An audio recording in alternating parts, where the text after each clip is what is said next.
Hello, नमस्कार friends. सगळ्यांचं खूप स्वागत आहे एका नवीन व्हिडिओमध्ये. आज आपण बघणार आहोत रोज घरातील तीच कामं करायला आपल्याला बऱ्यापैकी तसा वेळ नसतो आणि तीच कामं रोज करून आपल्याला कंटाळा येतो. टॉयलेट, फ्रीज, वॉशिंग मशीन तसंच आपला जो फॅन असतो किंवा मग आपला जो गॅस असतो तो वरचेवर खराब होत असतो. परंतु आज आपण बघूया फक्त महिन्यातनं एकदाच एकदा अशा पद्धतीने जर तुम्ही स्वच्छता केली तर आपल्याला पुन्हा महिनाभर बघायची गरज पडत नाही. त्यासाठी सुरुवातीला आपल्याला इथे एक लिक्विड बनवून घ्यायचं आहे. आपल्याला लागणार आहे व्हाईट व्हिनेगर. साधारण अर्धी वाटी व्हाईट व्हिनेगरमध्ये 2 चमचे बेकिंग सोडा टाकलेला आहे.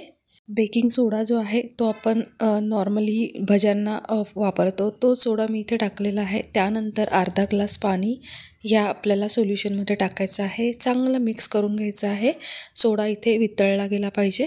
त्यानंतर आता स्प्रे बॉटलमध्ये हे जे लिक्विड आहे ते आपल्याला पूर्ण भरून घ्यायचं आहे.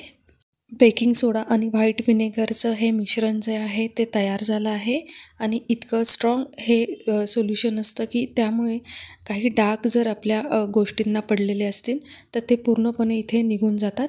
तर आपल्याकडे सगळ्यात आधी आपण बघणार आहोत आपलं टॉयलेट जे आहे ते वरचेवर आपल्याला क्लीन करावं लागतं. शिवाय क्लीन करून पण त्याला डाग पडलेले दिसतातच. तर आपल्याला काय करायचं हे सोल्युशन जे आहे ते आपल्याला रात्री ह्या टॉयलेटमध्ये कमोडच्या आतमध्ये मारून घ्यायचं आहे. तसंच सीटला पण आपल्याला हे सोल्युशन मारून असंच ठेवून द्यायचं आहे आणि सकाळी आपल्याला फ्लश करून किंवा पाण्याने स्वच्छ धुवून घ्यायचं आहे. रात्रभर असंच आता हे सोल्युशन ठेवून द्यायचं आहे आणि सकाळी फक्त पाणी टाकून स्वच्छ करून घ्यायचं आहे. यामुळे आपला जो टॉयलेट आहे तो एकदम स्वच्छ राहतो, डागविरहित राहतो. तसंच आता आपला जो फ्रीज आहे तो पण वारंवार उघड बंद करून आपले जे खरकटे हात असतात, तेलकट हात असतात त्याच्या हँडलला लागतात. शिवाय जो आपला फ्रीज आहे तो वरपासून खालपर्यंत खूप खराब होतो. त्यामुळे आता हे सोल्युशन आपल्याला फ्रीजवर मारायचं आहे आणि इथे मी जो कपडा घेतला आहे तो आपला जो चष्मा असतो, चष्म्याला पुसण्यासाठी जो सॉफ्ट कपडा आपल्याला येत असतो त्याने मी आता हा फ्रीज जो आहे तो पुसत आहे.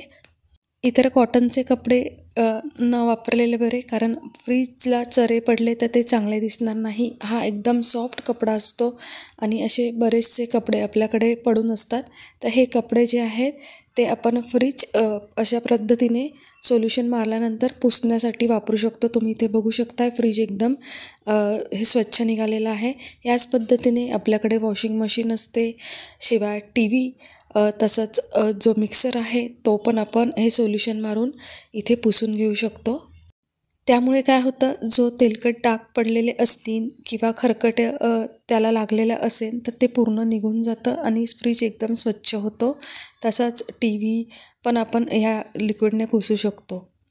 त्यानंतर आपल्याकडे असणारे आरसे हे जे आहे त्याला हमखास आपले हात लागतात आणि हातामुळे हे आरसे जे आहेत ते खराब होतात. त्याला धूळ पण खूप बसते. आरशांना आपण महिन्यातनं एकदा हे सोल्युशन मारून पुसायचं आहे. त्यामुळे आपला आरसा जो आहे तो एकदम छान चमकायला लागेल. आता इथे बघा, आपल्याला कॉटनच्या कपड्याने आरसा पुसायचा नाही आहे, कारण कॉटनच्या कपड्याला जे बारीक सुतं असतात ते या आरशाला लागतात. त्यामुळे इथे सोल्युशन मारल्यानंतर आपल्याला एखाद्या न्यूजपेपरने आरसा स्वच्छ पुसून घ्यायचा आहे. आपल्या घरात जर खूप धूळ येत असेल तर आपला फॅन जो आहे तो खूप खराब होतो. खूप धूळ त्याच्यावर साठते आणि त्याच्यावर धुळीचा थर साचतो.